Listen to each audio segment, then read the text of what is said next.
Assalamualaikum warahmatullahi wabarakatuh.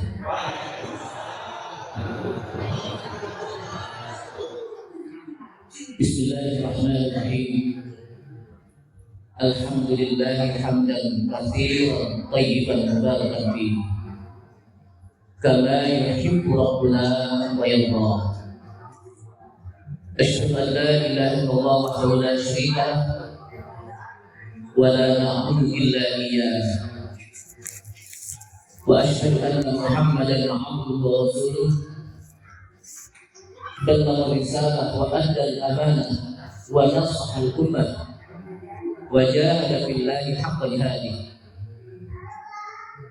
Allahumma shalli wa sallim ala nabiyyina al-karim sayyidina Muhammadin abdillah wa ala alihi wa sahbihi wa tabi'ihi wa man tabi'ahum bi ihsan ila yaumil qiyamah. Amma ba'du, qala Allah ta'ala fi kitabihi al-karim wa huwa asdaqul qa'ilin. Ya ayyuhalladzina amanu taqullaha haqqa tuqatih wa la tamutunna illa wa antum muslimun. Wa qala Rasulullah sallallahu alaihi wasallam, fa inna asdaqal hadithi kitabullah ta'ala wa khairal huda huda Muhammadin sallallahu alaihi wasallam wa syarrul umuri muhdatsatuha wa kullu muhdatsatin bid'ah wa kullu bid'atin dhalalah wa kullu dhalalatin fin nar. Ma'asyiral muslimin wal muslimat, ibu bapak hadirin sekalian, jamaah Kasuli Ormas Masjid Al-Mukhlisin, yang mudah-mudahan kita semuanya senantiasa mendapatkan limpahan rahmat dan maghfirah dari Allah Subhanahu wa taala. Wabil khusus yang sama-sama kita hormati Bapak Camat, Bapak Kling Sutanto, dan juga dihadiri oleh Bapak Lurah Malakasari, Bapak Erik, Ketua Masjid, sekaligus tadi mewakili Ketua Perponas Bapak Surya Purnama, begitu juga wakil dari Bapak Perponas yaitu Bapak Suredi. Di sini juga ada Sekjen Bapak Yordan, dan juga termasuk di sini ada pembina kita Bapak Sutoto, dan Bapak sekalian juga yang saya tidak lupa para muslimat, ibu-ibu sekalian yang pada pagi hari ini alhamdulillah, termasuk juga Bapak Agus sebagai MC. Kalau saya tidak disuruh MC, saya nggak bisa datang kemarin ini karena gara-gara MC jadi saya duduk di sini. Yang semuanya mudah-mudahan dengan kehadiran kita di sini dicatat oleh Allah Subhanahu wa taala menjadi amal ibadah kita. Dan dengan kita menuntut ilmu, mudah-mudahan kita dimudahkan untuk masuk ke dalam surga Allah Subhanahu wa taala. Karena Rasulullah SAW mengatakan, man salaka tariqan yaltamisu fihi ilman sahhalallahu lahu bihi tariqan ilal jannah. Barang siapa yang berjalan di satu jalan, yang dengan jalan tersebut dia mencari ilmu, ingin mempelajari ilmu, maka kata Rasulullah SAW, sahhalallahu lahu bihi tariqan ilal jannah. Allah Subhanahu wa taala akan mudahkan baginya untuk jalan menuju surga. Insya Allah kita akan dimudahkan untuk menuju surga dengan kita jalan ke majelis ilmu. Ma'asyiral muslimin wal muslimat rahimahullah. Kita awali kajian kita dengan memanjatkan puji syukur kita kepada Allah Subhanahu wa taala yang telah begitu banyak memberikan nikmat-nikmatnya kepada kita sekalian. Baik nikmat yang kita minta maupun nikmat yang tidak pernah kita minta. Wa atakum min kulli ma sa'altumuhu wa in ta'uddu ni'matallahi la tuhsuha. Dan Allah Subhanahu wa taala telah memberikan kepada kalian, kata Allah Subhanahu wa taala dalam ayat ini, min kulli ma sa'altumuhu, dari setiap apa yang kalian minta. Ketika diberikan, wa in ta'uddu ni'matallahi la tuhsuha. Dan jika kalian menghitung satu persatu dari nikmat yang aku berikan, kata Allah SWT dalam ayat ini, terjemahannya la tuhsuha, niscaya kalian tidak akan bisa menghitungnya, tidak bisa menghinggakannya. Namun di antara nikmat yang begitu banyak, maka nikmat iman dan Islamlah yang merupakan nikmat yang paling utama. Karena nikmat inilah yang akan bisa membawa kita nanti untuk masuk ke dalam surga Allah Subhanahu wa taala. Dan dengan nikmat iman dan Islam pula lah mudah-mudahan nanti di akhirat kita akan diselamatkan oleh Allah Subhanahu wa taala dari api nerakanya. Salawat serta salam tak lupa kita sampaikan kepada Nabi kita Nabi Muhammad sallallahu alaihi wasallam beserta para keluarganya, para sahabatnya, para pengikutnya yang senantiasa istiqamah di dalam menjalankan sunnah-sunnahnya. Hadirin rahmatullah, hadirin hadirat yang mudah-mudahan dimuliakan Allah Subhanahu wa taala. Setengah jam ke depan, ini baru mukaddimah. Saya tadi berbicara jam 6, berarti nanti jam 7 ya selesainya. Insya Allah setengah jam ya. Kalau setengah jam lewat, boleh ada yang interupsi, silahkan. Kadang-kadang kalau lagi keenakan ngomong suka kelupaan ini. Jemaah sekalian, mengambil tema jalan menjadi mukmin yang sejati. Sebetulnya tema ini saya ambil dari surat Al-Anfal, di mana ujung ayat tersebut Allah SWT menyebutkan ulaika humul mu'minuna haqqan. Mereka itu adalah orang-orang mukmin yang hakiki, orang-orang mukmin yang haqqul iman, yang memiliki keimanan yang benar. Ternyata di dalam surat Al-Anfal juga di ujung surat itu juga disebutkan lagi. Jadi diulang kata-kata ulaika humul mu'minuna haqqan 2 kali di dalam surat Al-Anfal. Ulaika humul mu'minuna haqqan di akhir surat Al-Anfal Allah SWT mengatakan ulaika humul mu'minuna haqqan. Jadi ada 2 kata ulaika humul mu'minuna haqqan. Yang ingin saya sampaikan adalah bagaimana jalan menuju menjadi orang-orang mukmin yang sejati, atau yang dikenal dengan al-mu'minuna haqqal iman, orang-orang mukmin yang betul-betul memiliki keimanan kepada Allah Subhanahu wa taala. Ayat Allah SWT menyebutkan innamal mu'minuna alladzina idza dzukirallahu wajilat qulubuhum wa idza tuliyat 'alaihim ayatuhu zadatuhum imana wa 'ala rabbihim yatawakkalun.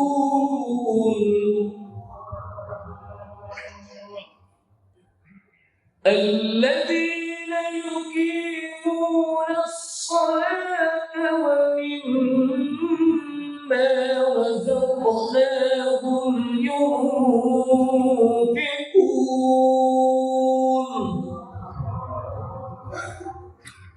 أولئك هم المؤمنون حقا لهم درجات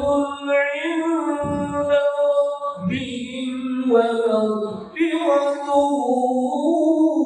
ورزق كريم.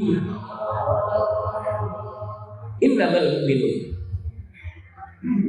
Ayat ini diawali dengan kalimat innama. Kalau kita belajar bahasa Arab, innama itu adatul hasr, hanya. Jadi hanya itu dibatasi. Hanya yang disebut al-mu'minun, orang-orang mukmin itu adalah alladzina idza dzukirallah, yang apabila disebut nama Allah wajilat qulubuhum, bergetar hati-hati mereka. Nanti kita akan bahas apa yang dimaksud dengan wajilat qulubuhum. Yang kedua, wa idza tuliyat alaihim ayatuhu, dan apabila dibacakan atas mereka ayat-ayatnya, dibacakan Al-Quran, zadathum imanan, hati-hati mereka bertambah, iman mereka bertambah. Zadathum imanan, iman itu apa? Semakin bertambah. Yang ketiga, wa ala rabbihim yatawakkalun, dan kepada Rabb mereka lah mereka senantiasa bertawakal, menyerahkan diri. Enggak sampai di situ ciri-cirinya. Alladzina yuqimuna as-salata wa mimma razaqnahum yunfikun. Mereka juga orang-orang yang mendirikan sholat. Mereka juga orang-orang yang ketika kami berikan rezeki kepada mereka, kata Allah SWT, yunfikun. Mereka mau menafkahkan hartanya. Ulaika humul mu'minuna haqqan. Mereka itulah orang-orang mukmin yang hakiki. Orang-orang mukmin yang betul-betul mukmin. Bagi mereka, kata Allah SWT, lahum darajatun 'inda rabbihim. Bagi mereka akan diberikan derajat, tingkat di sisi Allah, di sisi Rabb mereka. Yang kedua, wa maghfiratun. Mereka akan mendapatkan ampunan dari Allah Subhanahu wa taala. Dan yang ketiga adalah warizqun karim. Mereka akan diberikan rezeki yang mulia. Jamaah sekalian rahmatullah. Ternyata di dalam ayat lain juga ada kalimat ulaika humul mu'minuna haqqan. Dan itu juga di surat Al-Anfal. Walladzina amanu wa hajaru wa jahadu fi sabilillah. Walladzina amanu wa nasaru ulaika humul mu'minuna haqqan lahum maghfiratun wa rizqun karim. Jadi di situ ada kata juga ulaika humul mu'minuna haqqan. Siapa mereka? Walladzina amanu, dan mereka yang beriman. Wahajaru, dan mereka juga yang berhijrah. Wajahadu fi sabilillah, dan mereka yang berjihad di jalan Allah. Walladzina awaw, dan mereka yang memberikan tempat kepada mereka yang berhijrah. Wa nasaru, dan mereka mau menolong. Ulaika humul mu'minuna haqqan. Mereka adalah orang-orang mukmin yang betul-betul mukmin. Bagi mereka lahum maghfiratun. Mereka akan mendapatkan ampunan dari Allah Subhanahu wa taala, wa rizqun karim, rezeki yang mulia. Jamaah sekalian rahimahullah. Ayat ini sebetulnya ayat yang ingin Allah Subhanahu wa taala jelaskan kebalikan dari orang munafik. Kenapa? Kalau orang munafik, hati mereka ketika disebut nama Allah Subhanahu wa taala tidak bergetar. Orang munafik ketika dibacakan ayat-ayat Allah Subhanahu wa taala tidak menambah keimanan mereka. Orang munafik ketika diperintahkan untuk sholat, mereka tidak sholat, bahkan sholatnya dipilih-pilih. Makanya di dalam hadis disebutkan asqalus sholati 'indal munafiqin sholatul isya'i wal fajr. Artinya orang munafik juga sholat, tapi ada sholat yang paling berat yang dilakukan oleh orang munafik, di mana Rasulullah SAW mengatakan sholat yang paling berat yang dilakukan oleh orang-orang munafik itu adalah sholat isya dan sholat fajar subuh. Nah, dari sini para ulama menjelaskan, kalau ada di antara yang mengaku orang-orang mukmin ketika diajak untuk sholat isya dan sholat subuh hatinya berat, hati-hati dalam hatinya, perlu dievaluasi, perlu diobati. Kenapa mereka berat? Para ulama juga menjelaskan, yang pertama, orang-orang munafik itu kalau yang namanya sholat bukan karena Allah Subhanahu wa taala, mereka karena manusia. Sehingga kalau sholat subuh atau sholat isya, kan kalau dia nggak datang nggak kelihatan para sahabat. Sebutkan apa? Kita jangan melihat masjid yang zaman Rasulullah dengan zaman sekarang. Kalau zaman sekarang kan 24 jam masjid apa? Terang. Zaman Rasul itu kalau di malam gelap. Kenapa? Karena waktu itu PLN belum ada. Ya. Jadi PL makan gelap.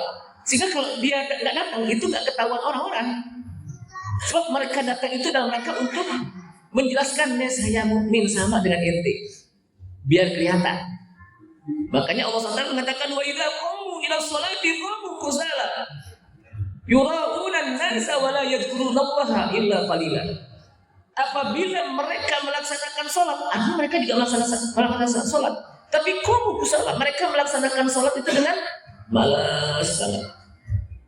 Kalau giliran azan, entah dulu baru azan. Udah qomat, baru qomat, belum sholat. Pas udah rakaat baru rakaat pertama. Akhirnya orang-orang bubar udah di masjid, baru juga bubar, masih ada waktu. Jadi ada alasannya. Makanya qum ila sholati qamu kusala yura'unan nas. Mereka melaksanakan sholat karena riya, karena manusia. Wala yadhkurunallaha illa qalila. Dan mereka tidak ingat Allah kecuali sebentar saja. Artinya mereka juga ingat Allah, cuman kadang-kadang. Nah disinilah jamaah sekalian rahmatullah, ayat ini menjelaskan kepada kita tentang kebalikannya. Kalau orang mukmin seperti ini, maka orang munafik tidak seperti ini. Kenapa? Karena orang mukmin itu ketika disebut nama Allah Subhanahu wa taala, wajilat qulubuhum, bergetar hatinya. Ketika disebut nama Allah dalam adzan, Allahu Akbar, Allahu Akbar, Masya Allah, bergetar hatinya. Sebab ada orang dengan adzan, rumahnya dekat masjid, toanya juga depan kamar dia, enggak kedengeran, enggak. Ada nggak? Ini bukan di sini. Saya ceritain lain di sini sih, insya Allah kagak deh. Kagak ada. Jadi apa? Tuhan dulu, adzan dulu, baru juga adzan. Masih bisa selimutan. Tak dulu, belum juga qomat. Tak dulu. Jadi itulah kadang-kadang kita entah kenapa tidak ada rasa getaran dalam hatinya ketika disebut nama Allah Subhanahu wa taala. Sehingga kata para ulama, kalau dia tidak bergetar ketika disebut nama Allah, dan ketika dibacakan ayat-ayat Allah tidak menambah keimanannya, itu perlu diobati hatinya. Karena nanti di akhirat ada 7 orang yang akan mendapatkan naungan dari Allah Subhanahu wa taala. Siapa mereka? Rajulun dzakarallaha fafadat 'ainah. Rajulun dzakarallaha khalian fafadat 'ainah. Seorang laki-laki yang ketika dia menyebut nama Allah, dia berzikir kepada Allah Subhanahu wa taala ketika dia membaca Al-Qur'an. Ketika disebut nama Allah Subhanahu wa taala, fafadat 'ainah. Kedua air matanya menangis. Kedua air matanya menangis. Menandakan betapa dia takut kepada Allah Subhanahu wa taala. Karena sesungguhnya orang menuntut ilmu kan tujuannya dalam rangka untuk takut kepada Allah Subhanahu wa taala. Jangan sampai kita menuntut ilmu semakin banyak menuntut ilmu justru semakin berani kepada Allah Subhanahu wa taala. Semakin mengkritisi Al-Qur'an. Dikritik-kritik Al-Qur'an. Kan banyak begitu orang. Ngaji, tapi ngajinya dalam rangka untuk mengkritisi Al-Qur'an. Padahal ketika dia semakin banyak ngaji, semakin dia takut kepada Allah Subhanahu wa taala, bahkan sampai menangis. Jamaah sekalian, ada 2 air mata yang bisa menyebabkan dia akan dimasukkan dalam surga. Mata orang yang takut kepada Allah Subhanahu wa taala. Ketika dia berzikir, ketika dia disebut nama Allah Subhanahu wa taala ketika membaca Al-Qur'an, dia akan menangis. Bahkan di antara para sahabat ketika dibacakan Al-Qur'an, mereka ada yang pingsan ketika disebut tentang azab Allah Subhanahu wa taala. Satu hari ketika Rasulullah SAW berkumpul dengan para sahabat, dan di situ ada Abdullah bin Mas'ud radhiyallahu anhu. Kemudian tiba-tiba Rasulullah SAW mengatakan kepada Abdullah bin Mas'ud, "Wahai Abdullah bin Mas'ud, Aqri'ni Al-Quran, tolong bacakan untukku Al-Quran. Jadi Rasulullah minta dibacakan Al-Quran kepada siapa? Abdullah bin Mas'ud. Apa kata Abdullah bin Mas'ud? Aqra'ul Quran wal Quran unzila ilaika. Apakah saya baca Al-Quran sementara Al-Quran itu turun kepada engkau ya Rasul? Pantasnya yang baca Al-Quran itu apa? Rasulullah. Tapi kok saya yang baca Al-Quran? Makanya kata apa? Abdullah bin Mas'ud, Aqra'ul Quran wal Quran unzila ilaika. Apakah saya baca Quran? Al-Quran itu kan turun kepada engkau. Apa kata Rasulullah SAW? Uhibbu an asma'a qira'ata ghairi. Saya suka untuk mendengar bacaan Quran dari selainku. Jadi Rasulullah suka kalau dia suka mendengarkan bacaan Quran orang lain. Kemudian dibacakanlah surah An-Nisa sampai kepada ayat kaifa idza ji'na min kulli ummatin bi syahidin wa ji'na bika 'ala haula'i shahida. Fa kaifa idza ji'na min kulli ummatin bi syahid. Bagaimana? Di ayat apa? Fa kaifa, bagaimana?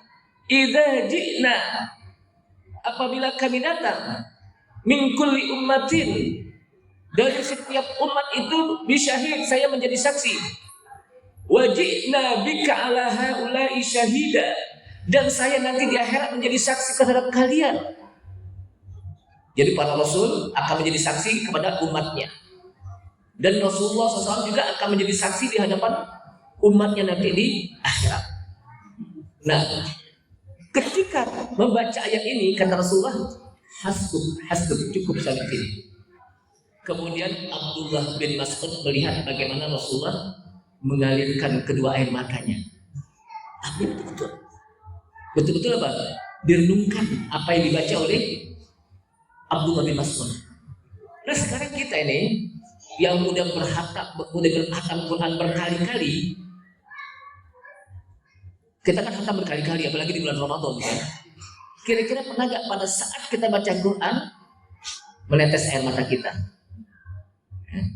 Paling kalau menetes air mata juga sedih, inget utang kali. Ya utang gimana, besok udah ganti bulan lagi nih. Tapi pernahkah ketika kita membaca Al-Quran dan Al-Quran itu menyampaikan tentang azab Allah Subhanahu wa Ta'ala, bagaimana dahsyatnya api neraka, lalu kita gemetar hati kita? Maka dari sini jamaah sekalian, kita sudah mulai meningkat sebetulnya. Meningkat, maksudnya meningkat apa Ustaz? Tadinya kita bisa baca Quran, habis baca Quran kita masuk kepada tahsinnya, tajwidnya, bagaimana memperbaiki bacaan Quran. Setelah itu kita meningkat, bagaimana kita bisa mentadabburkan Al-Quran agar kita betul ketika kita habis baca Quran, iman kita bertambah. Jangan sampai habis baca Quran biasa aja iman kita. Habis baca Quran, ngumpi deh. Ibu gitu, iya bisa begitu. Oh iya begitu juga. Jadi apa? Mulutnya bisa. Mulutnya itu sampai menyong-menyong. Saya lihat di tempat lain tuh. Oh begini-begini. Saking menikmati apa? Nikmati menciptakan kejelekan orang. Padahal habis baca Quran, habis ngaji. Makanya Allah Subhanahu wa Ta'ala puji ulama itu bukan banyaknya amal mereka, bukan banyaknya ibadah mereka, bukan banyaknya ilmu mereka, tapi yang dipuji oleh Allah Subhanahu wa Ta'ala dalam ayat Al-Quran adalah innama yakhshallaha min ibadihi ulama'u. Dipakai. Sesungguhnya yang paling takut di antara hamba-hambaku kepadaku, kata Allah SWT, adalah al-ulama'u. Mereka dari kalangan ulama itu orang yang paling takut. Jadi pujian Allah SWT kepada ulama itu bukan banyaknya ilmu, bukan banyaknya amal, tapi orang yang paling takut kepada Allah SWT. Masyaallah muslimin rahmatullah. Kemudian alladzina yuqimuna sholata wa mimma razaqnahum yunfiqun. Mereka juga orang yang mendirikan sholat, memberikan rezeki kepada orang lain. Ketika diberikan rezeki oleh Allah SWT, dia nafkahkan. Nah, ini dua hal yang digandeng oleh Allah SWT selalu dalam ayat Al-Quran. Alladzina yuqimuna sholata wa mimma razaqnahum yunfiqun. Atau dalam ayat lain juga banyak sekali Allah Subhanahu wa taala menggandeng antara sholat dengan pemberian rezeki. Kenapa? Karena dua ini penting dalam kehidupan umat Islam. Sholat itu hablum minallah, hubungannya dia kepada Allah Subhanahu wa taala. Sedangkan memberikan rezeki kepada orang lain, menafkahkan hartanya, itu hubungan dia kepada manusia. Nah, mereka itulah kata Allah Subhanahu wa taala, ulaika humul mu'minuna haqqan. Mereka itulah orang-orang yang mukmin, yang betul-betul mukmin sejati. Jadi mereka dipuji dengan al-muttasifuna bihadhihi sifati humul mu'minuna haqqal iman. Mereka disifati oleh Allah Subhanahu wa taala dengan orang-orang mukmin yang haqqul iman, yang betul-betul mereka memiliki iman kepada Allah Subhanahu wa taala. Ini ayat yang di awal. Kemudian yang di akhir, walladzina amanu, dan orang-orang yang beriman, walladzina hajaru, mereka mau berhijrah, wajahadu fi sabilillah, dan mereka mau berjihad di jalan Allah, walladzina awaw, dan mereka mau memberikan tempat, wa nasaru, dan mereka mau menolong, ulaika humul mu'minuna haqqan. Mereka itu adalah orang-orang mukmin yang betul-betul mukmin. Kalau kita padukan dua ayat ini, ada yang belum disebutkan di dalam ayat yang pertama. Ternyata di ayat kedua disebutkan walladzina hajaru wajahadu fi sabilillah. Tapi tidak disebutkan tentang sholat. Artinya ayat ini tidak ada yang bertentangan. Keduanya saling melengkapi. Keduanya apa? Saling melengkapi. Kenapa? Karena Al-Quran dari Allah Subhanahu wa taala. Tidak mungkin dalam satu Al-Quran ada pertentangan. Makanya kata Allah Subhanahu wa taala dalam ayat Al-Quran, afala yatadabbaruna al-Quran walau kana min 'indi ghairillahi lawajadu fihi ikhtilafan katsiran. Kenapa mereka tidak mau mentadabburkan Al-Quran ketika mereka baca Al-Quran? Walau kana min 'indi ghairillah, kalaulah Al-Quran bukan dari Allah Subhanahu wa taala, kalaulah Al-Quran bukan dari sisi Allah Subhanahu wa taala, lawajadu fihi ikhtilafan katsira. Niscaya mereka akan mendapati isi Al-Quran saling bertentangan, antara ayat yang satu dengan ayat yang lain beda, antara surat yang satu dengan surat yang lain berbeda, antara ujung ayat dengan akhir ayat berbeda. Tapi ternyata tidak. Jadi saling mendukung. Karena memang Al-Quran adalah kalamullah, firman Allah Subhanahu wa taala. Nah, di dalam ayat yang di akhir surat Al-Anfal, sebelum akhir surat Al-Anfal itu disebutkan wajahadu fi sabilillah, mereka mau berjihad di jalan Allah. Ingat, kata-kata jihad itu kadang-kadang orang menganggap itu suatu kalimat yang sangat menakutkan. Kenapa? Karena kalau udah jihad pegang senjata nih, kan gitu. Kalau dia namanya jihad apa? Bertempur di medan perang. Padahal kata-kata jihad kata-kata al-juhdu, jahada, bersungguh-sungguh. Maksudnya apa? Maksudnya dia mau berjuang di jalan Allah Subhanahu wa taala. Makanya ketika ada seorang anak muda datang kepada Rasulullah SAW untuk ikut berjihad, ya Rasulullah, saya mau ikut berjihad. Kata Rasulullah SAW kepada anak tersebut, hal indaka ummun fi baitik, apakah di rumahmu ada ibumu?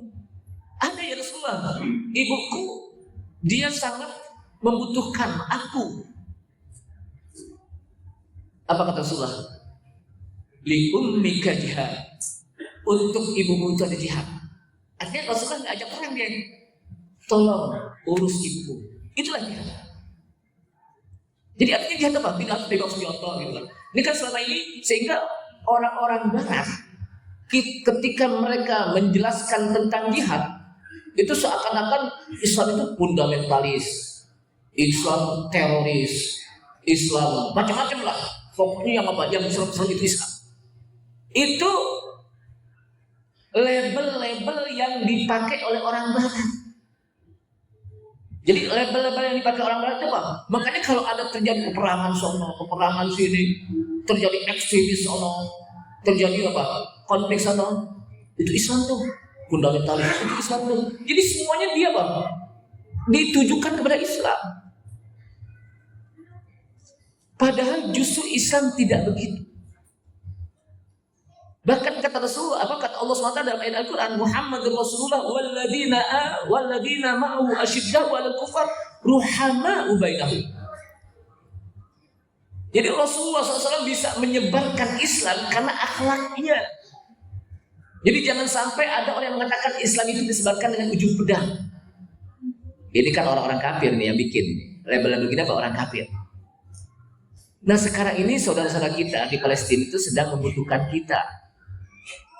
Mereka udah berapa bulan itu deh? Udah setahun nggak lebih? Pernah ngitung nggak? Ya.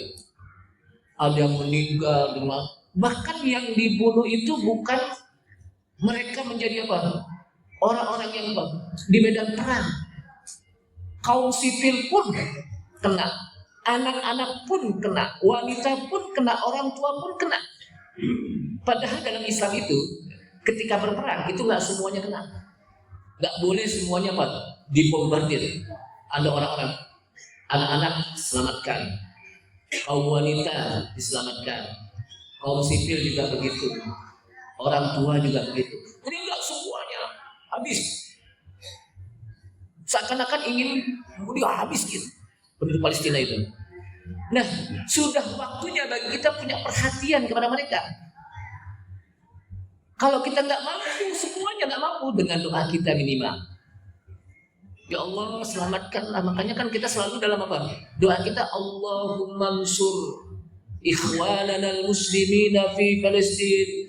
Ya Allah tolonglah saudara kami yang ada di Palestina. Allahumma ansur juyusal muslimina fi Palestin. Ya Allah tolonglah bala tentara kami yang ada di Palestina agar mereka mampu untuk bisa menghadapi bagaimana dahsyatnya orang-orang Yahudi sekarang. Jangan sekalian Allah. Jadi tidak kalah pentingnya juga orang yang wajahadu fi sabilillah, berjihad di jalan Allah dengan hartanya, dengan tenaganya, dengan waktunya. Kalau perlu dengan jiwanya, tapi itu ada aturan mainnya dalam berjihad. Enggak semuanya orang, aneh mau berjihad, aneh berjihad. Tapi ente kelihatannya apa? Meng-mengan, enggak meng-meng orang Betawi. Krempe banget, tak kuat gitu. Lihat dulu orangnya gitu.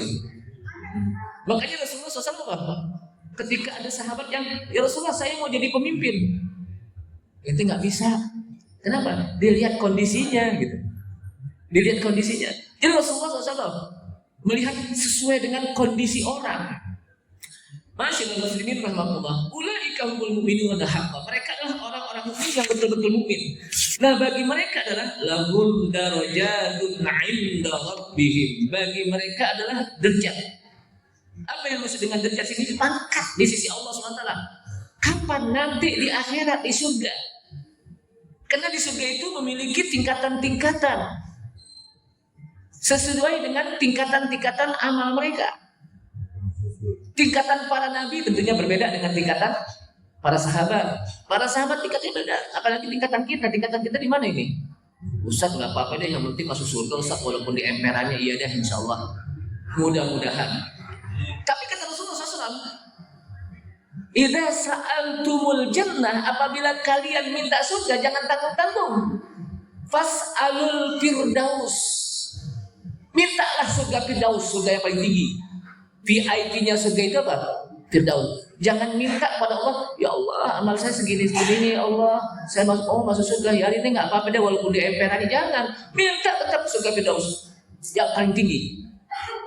Jadi kalau kita punya cita-cita jangan tanggung-tanggung, apalagi cita-cita untuk masuk surga. Gantungkan cita-citamu setinggi langit, kata siapa itu?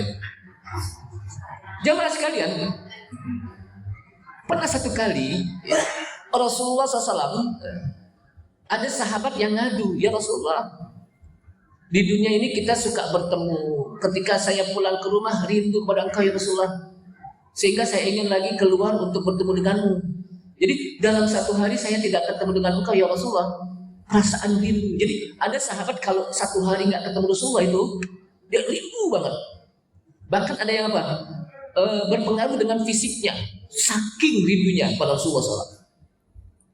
Nah, saya ingin terus bertemu dengan engkau ya Rasulullah. Kalau di dunia masih enak, ketika saya ingin bertemu, kapan aja bisa. Tapi bagaimana nanti dengan akhirat? Surga engkau berbeda dengan saya Rasulullah.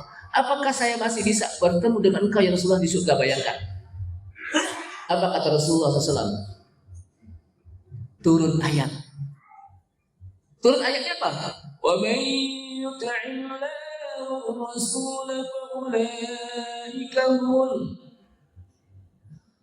ومن يطع الله ورسوله فأولئك مع الذين أنعم الله عليهم من النبيين والصديقين والشهداء والصالحين وحسن أولئك رفيقا. Apa kata Allah? Barang siapa yang taat kepada Allah dan Rasul, ulaika ma'alladzina an'amallah. Sedikit lagi, Pak, aku sendiri soalnya. Ulaika ma'alladzina an'amallah. Mereka itu adalah orang-orang yang mendapatkan nikmat dari Allah. Jadi barang siapa yang taat kepada Allah dan Rasul, mereka akan bersama orang-orang yang telah diberikan nikmat oleh Allah Subhanahu wa taala. Siapa mereka? Minan nabiin, para nabi, was-siddiqin, orang-orang siddiq, was-syuhada, orang-orang yang syahid, was-salihin, dan orang-orang yang soleh. Ulaika dzalika ulaika mereka itu adalah orang-orang yang teman terbaik. Jadi mereka itu adalah teman-teman yang terbaik. Ma'alladzina an'ama Allah, ma'alladzina an'ama Allahu 'alaihim minan nabiyyin was-siddiqin wasyuhada'i was-shalihin wa hasuna ulaika rafiqa. Wa hasuna ulaika rafiqa, mereka akan, itulah kata Rasulullah, kata Allah SWT dalam ayat ini, wa hasuna ulaika, mereka itulah teman yang terbaik. Artinya teman itu berpengaruh dalam kehidupan kita. Kalau kita punya teman baik, teng-teng dia. Kalau kita bilang teng-teng dia, jangan sampai dia kemana-mana. Kenapa? Dia yang akan bisa menyelamatkan kita nanti di akhirat. Ini saja, mudah-mudahan bermanfaat. Karena juga saya lihat Pak Agus kayaknya udah apa? Udah kasih isyarat. Mudah-mudahan bermanfaat dan mudah-mudahan apa yang saya sampaikan bisa kita amalkan. Sehingga nanti mudah-mudahan Malakasari menjadi kampung yang senantiasa mendapatkan rahmat dari Allah SWT. Kampung yang berkah. Duren Sawit juga kampung yang berkah. Itu saja, dengan kita banyak ngaji. Kita tutup doa. Kita tundukkan kepala.